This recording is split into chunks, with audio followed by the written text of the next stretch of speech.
Ciao and welcome to Andrea Wine Conversation. Today we're gonna talk about grape wine in a region that is not really often found on shelves. Simply because it's a region full of mountains. There is not much wine produced, and everything has to be done manually, which means that as a more their wine from that region tend to be more expensive than the usual wines. And so the region I'm talking about here is Valle d'Aosta, which is so northwest of Italy on the border with France and Switzerland. So it's basically where the Mont Blanc is and all the highest Italian mountains are. It's a region which shares a lot with France. In fact, some of the grapes they grow are also grown in France. Gamay is one example. Petite Arvine is another example. They also grow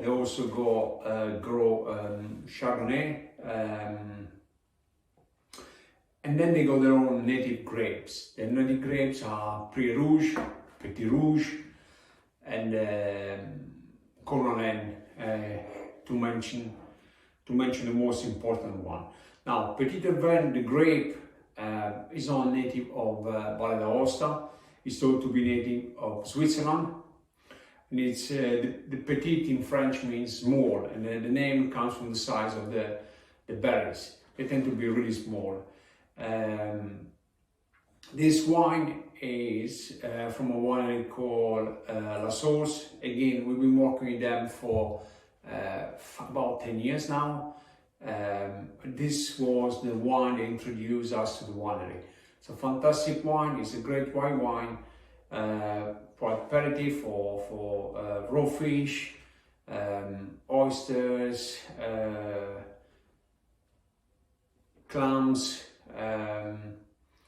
grilled langoustine, and so on.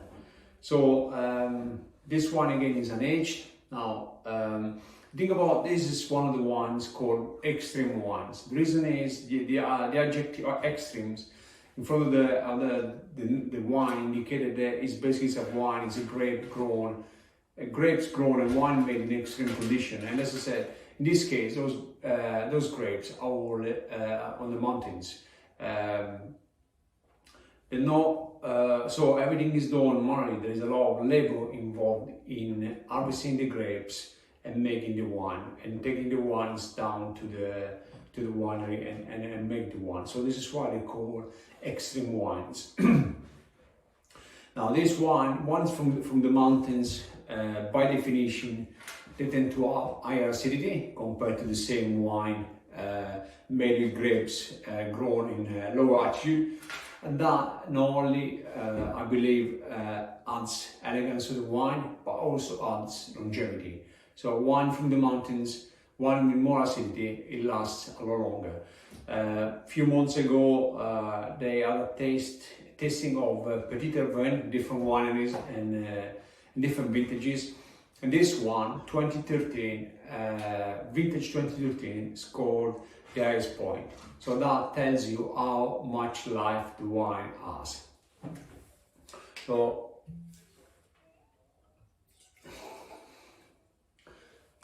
when we put the wine in the glass, again, very light color, there is no aging, pale yellow. On the nose, it's very fruity. You got apple, you got the green apple, you got the tropical fruit. Very refreshing.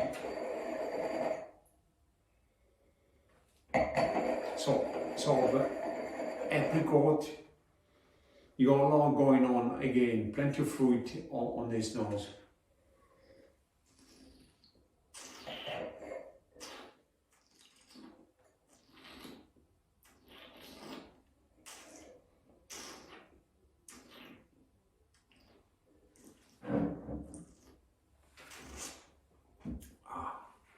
On the palate wise, it's beautiful. Plenty of fruit. On the palate, it's more citrusy.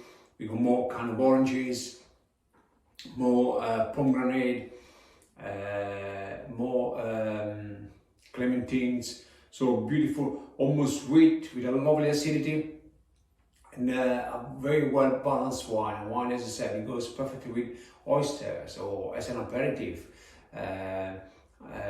for canapes. That kind of acidity makes add so much elegance to the wine that it can really bring up the flavors on the food, on especially on the fish. That's a great one. If you never tried Petite Arvine, I'll say if you haven't tried wine from the mountains, whether it's Valle d'Aosta or Valtellina or even Friuli, or even outside Italy, please do, because if a wine from the mountain, from grapes grown in the mountains, is made properly, they do have something more than the same wine, the same grape grown in the valley. Remember Petite Arvine, but even the Chardonnay from that region, from that producer, has something different from your usual Chardonnay. And please try them. They are lovely wine. Salute, and I'll see you on the next one.